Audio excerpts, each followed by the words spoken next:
ਸਤਨਾਮ ਵਾਹਿਗੁਰੂ ਸਾਹਿਬ JIO.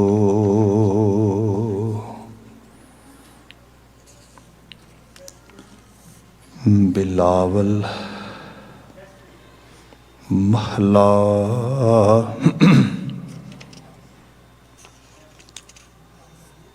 चौथा।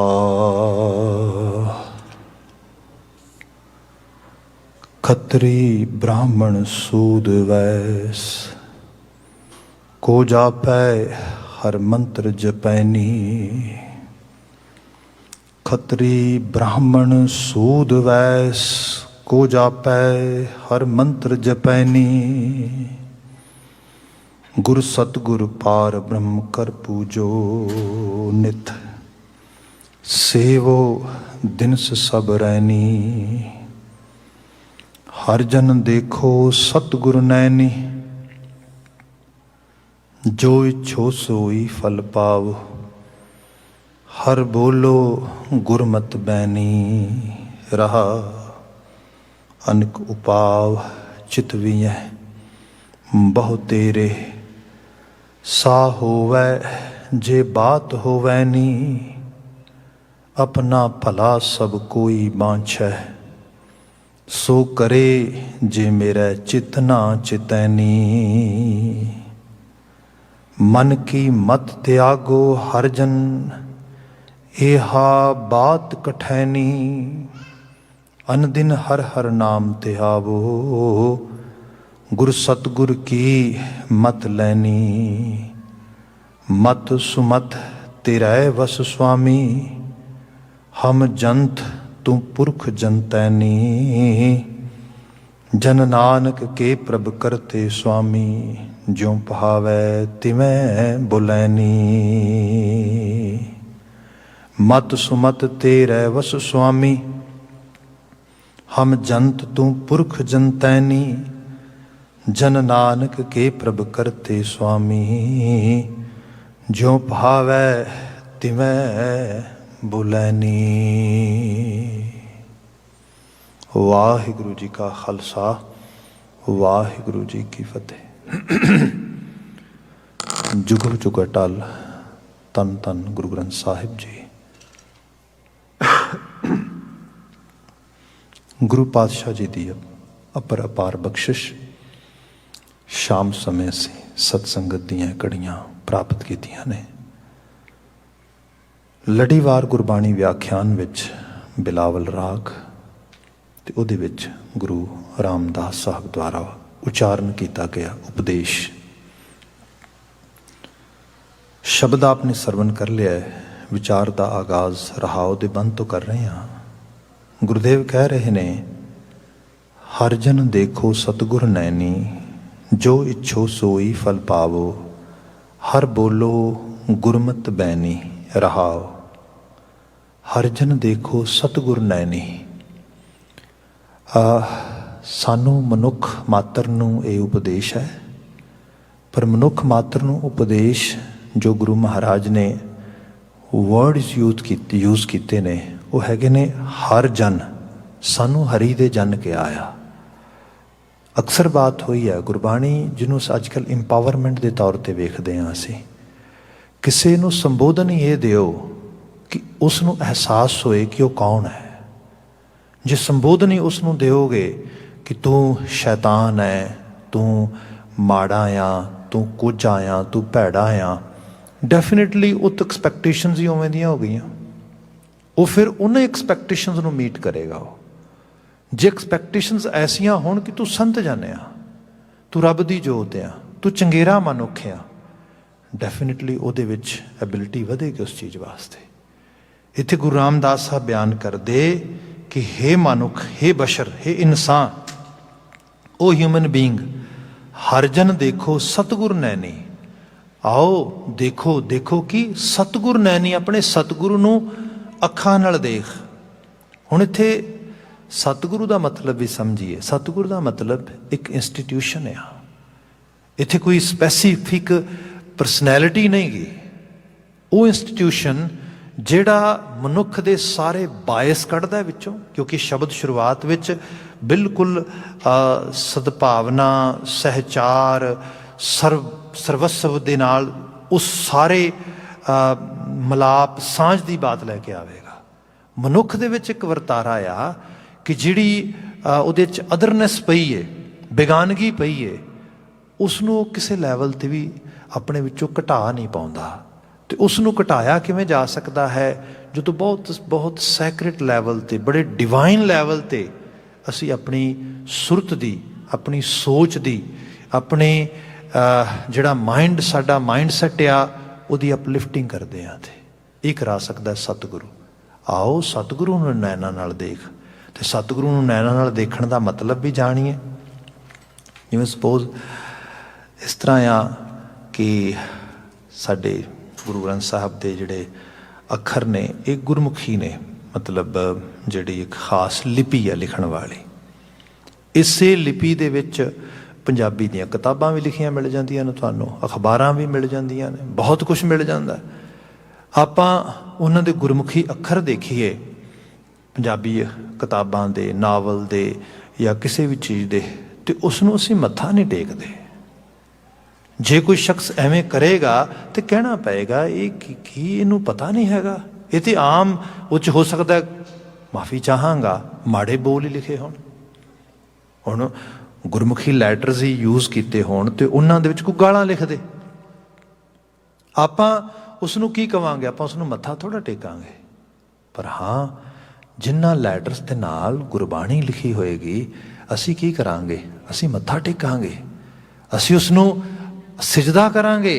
ਇਹਦਾ ਮਤਲਬ ਇਹ ਹੈ ਅਸੀਂ ਉਹਦੇ ਰੁਤਬੇ ਨੂੰ ਸਮਝਦੇ ਹਾਂ। ਰੁਤਬੇ ਨੂੰ ਕਿਉਂ ਸਮਝਦੇ ਹਾਂ? ਕਿਉਂਕਿ ਉਹਦੇ 'ਚ ਮਨੁੱਖਤਾ ਦੇ ਕਲਿਆਣ ਵਾਲੀ ਇੱਕ ਹਾਇਰ ਲੈਵਲ ਦਾ ਸਕੂਲ ਹੈ, ਹਾਇਰ ਲੈਵਲ ਦੀ ਵਿਚਾਰਧਾਰਾ ਆ। ਇਹ ਆਪਣੀਆਂ ਅੱਖਾਂ ਨਾਲ ਦੇਖ, ਇਹਨੂੰ ਦੇਖਣ ਦੀ ਬਾਤ ਹੋ ਰਹੀ। ਇਸ ਜੋਤ ਨੂੰ ਦੇਖ, ਇਸ ਵਿਜ਼ਡਮ ਨੂੰ ਦੇਖ, ਇਸ ਸਮਝ ਨੂੰ ਦੇਖ, ਇਸ ਗਿਆਨ ਨੂੰ ਦੇਖ। ਬੰਦੇ ਜੇ ਇਹਨੂੰ ਦੇਖੇਗਾ ਤਾਂ ਹੀ ਇਸ ਨੂੰ ਅਡਾਪਟ ਕਰ ਪਾਏਗਾ, ਐਕਸੈਪਟ ਕਰ ਪਾਏਗਾ। ਇਹ ਦੇਖਣਾ ਸਿਰਫ ਕਿਸੇ ਚੀਜ਼ ਨੂੰ ਜਸਟ ਟੂ ਸੀ ਨਹੀਂ, ਜਸਟ ਟੂ ਓਬਜ਼ਰਵ ਨਹੀਂ ਗਾ। ਇਹ ਦੇਖਣਾ ਉਸ ਚੀਜ਼ ਦੇ ਉਸ ਲੈਵਲ ਨੂੰ ਐਕਸੈਪਟ ਕਰਨਾ ਆ, ਉਹਨੂੰ ਉਸ ਲੈਵਲ 'ਤੇ ਅਡਾਪਟ ਕਰ ਲੈਣਾ ਆ। ਗੁਰੂ ਮਹਾਰਾਜ ਇਹ ਮੈਟਾਫੋਰਿਕ ਲੈਂਗੁਏਜ ਯੂਜ਼ ਕਰਦੇ, ਹਰ ਜਨ ਦੇਖੋ ਸਤਿਗੁਰ ਨੈਣੀ, ਜੋ ਇੱਛੋ ਸੋਈ ਫਲ ਪਾਵੋ। ਜੋ ਖਾਸ਼ ਹੋਏਗੀ ਉਹ ਪ੍ਰਾਪਤ ਹੋ ਜਾਏਗਾ।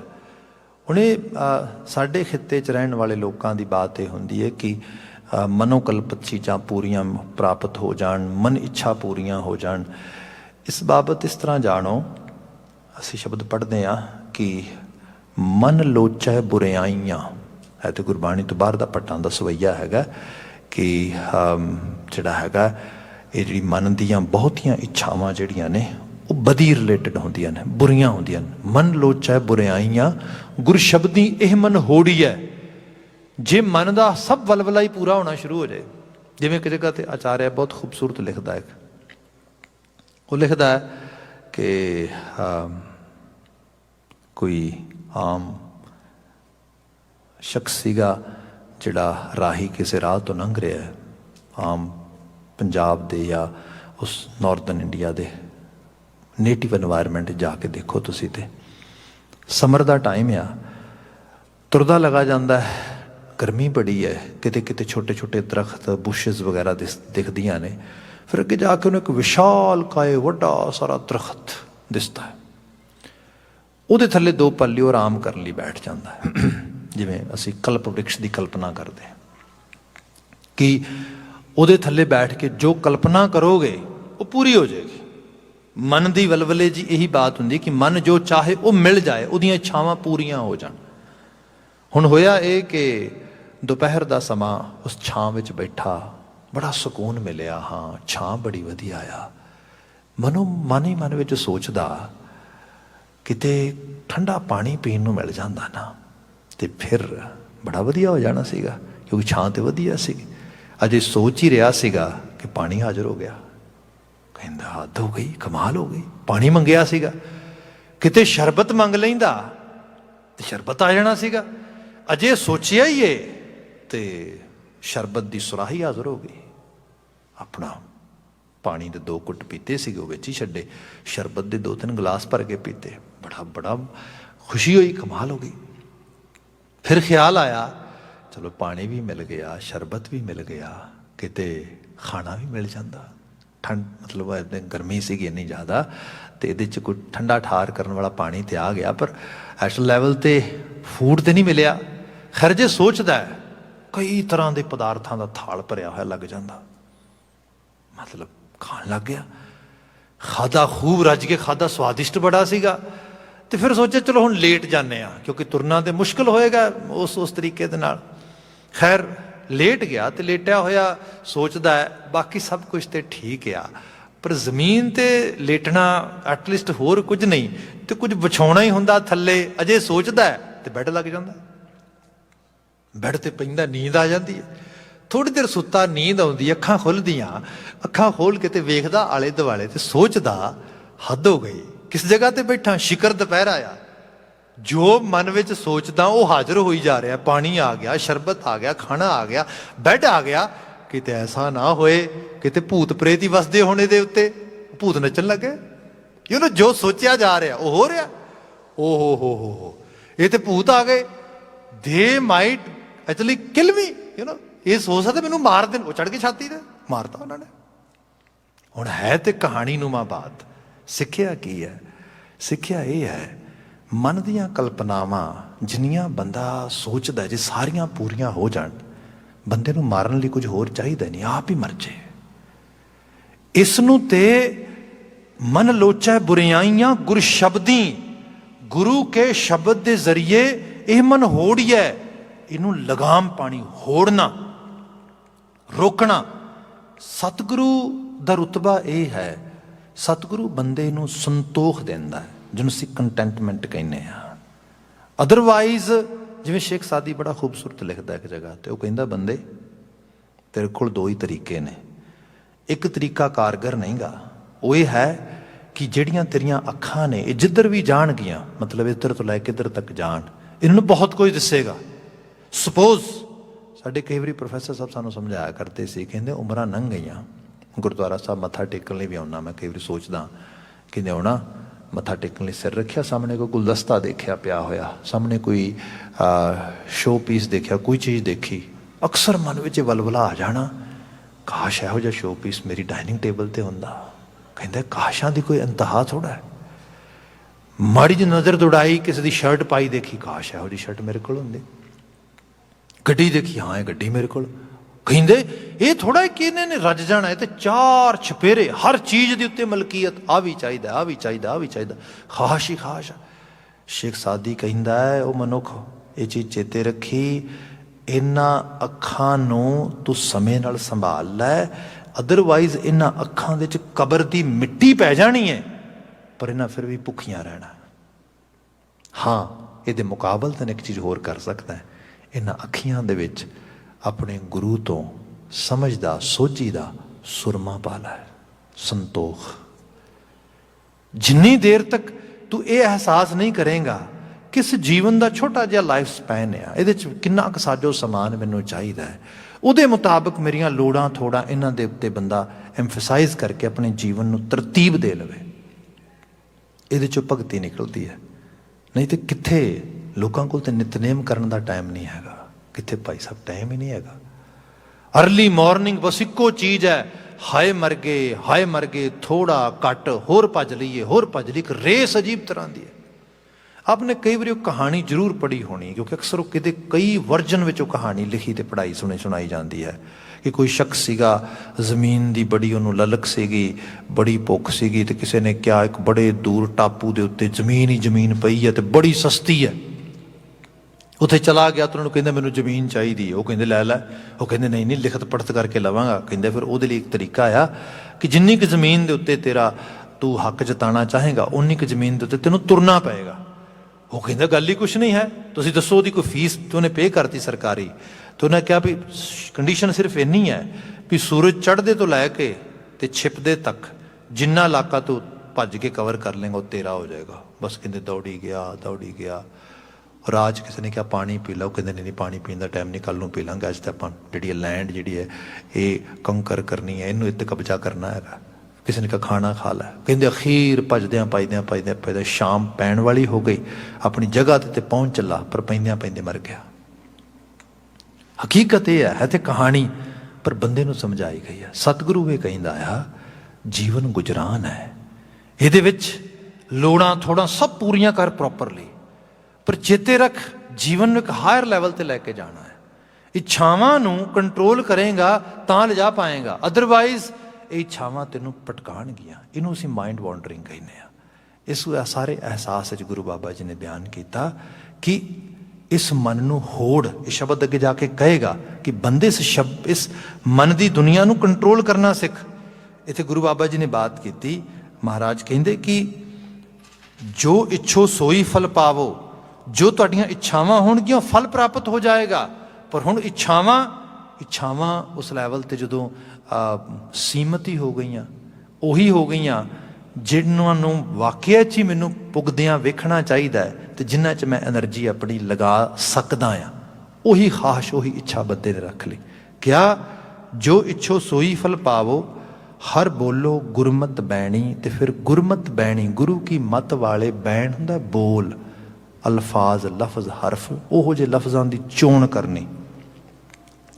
ਇਹਨੂੰ ਇਸ ਤਰ੍ਹਾਂ ਨਾਲ ਅਹਿਸਾਸ ਵੀ ਕਰ ਲਈਏ। ਅੱਜ ਹਿਊਮਨ ਸਾਈਕੋਲੋਜੀ 'ਚ ਇਸ ਗੱਲ ਦੇ ਉੱਤੇ ਬੜਾ ਐਮਫਸਾਈਜ਼ ਕੀਤਾ ਜਾਂਦਾ ਹੈ, ਜਦੋਂ ਕੋਈ ਵੀ ਸ਼ਖਸ ਬੋਲਦਾ ਆ, ਮਤਲਬ ਸਾਨੂੰ ਐਜ਼ ਏ ਕਾਉਂਸਲਰ ਸਭ ਤੋਂ ਵੱਧ ਜਿਹਦੇ 'ਤੇ ਜ਼ੋਰ ਲਾਇਆ ਗਿਆ ਉਹ ਹੈ ਇੰਟੈਂਟਿਵ ਲਿਸਨਿੰਗ। ਮਤਲਬ ਤੁਸੀਂ ਆਪਣੀ ਸਿਲੈਕਟਿਵ ਹੀਅਰਿੰਗ ਛੱਡ ਦੇਣੀ ਹੈ, ਤੁਸੀਂ ਆਪਣੀ ਜਜਮੈਂਟਲ ਹੀਅਰਿੰਗ ਛੱਡ ਦੇਣੀ ਹੈ, ਤੁਸੀਂ ਇੰਟੈਂਟਿਵ ਲਿਸਨਿੰਗ ਵਿੱਚ ਜਾਣਾ ਹੈ। ਬੰਦੇ ਨੂੰ ਅਟੈਂਡ ਕਰੋ ਪ੍ਰੋਪਰਲੀ, ਹਰ ਲਫ਼ਜ਼, ਹਰ ਗੱਲ, ਭਾਵੇਂ ਉਹ ਆਪਣੀ ਮੁਸ਼ਕਲ ਹੀ ਦੱਸ ਰਿਹਾ, ਉਹਦੇ ਵਿੱਚ ਵੀ ਕੁਝ ਸਟੇਟਮੈਂਟਸ ਨੇ, ਉਹਨਾਂ ਸਟੇਟਮੈਂਟਸ ਨੂੰ ਸੁਣੋ।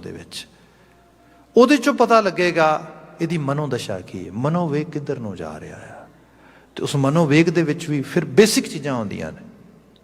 ਹੁਣ ਸ਼ਖਸ ਕੋਈ ਇਹ ਗੱਲ ਕਹਿੰਦਾ ਹੈ ਕਿ ਮੈਨੂੰ ਜਿਹੜੀ ਆ ਫਾਈਨੈਂਸ਼ੀਅਲ ਵਰੀਜ਼ ਨੇ, ਜੇ ਬੰਦਾ ਧਿਆਨ ਨਾਲ ਦੇਖਦਾ ਥੋੜ੍ਹਾ ਜਿਹਾ, ਤੇ ਫਾਈਨੈਂਸ਼ੀਅਲ ਵਰੀਜ਼ ਕੀ ਨੇ?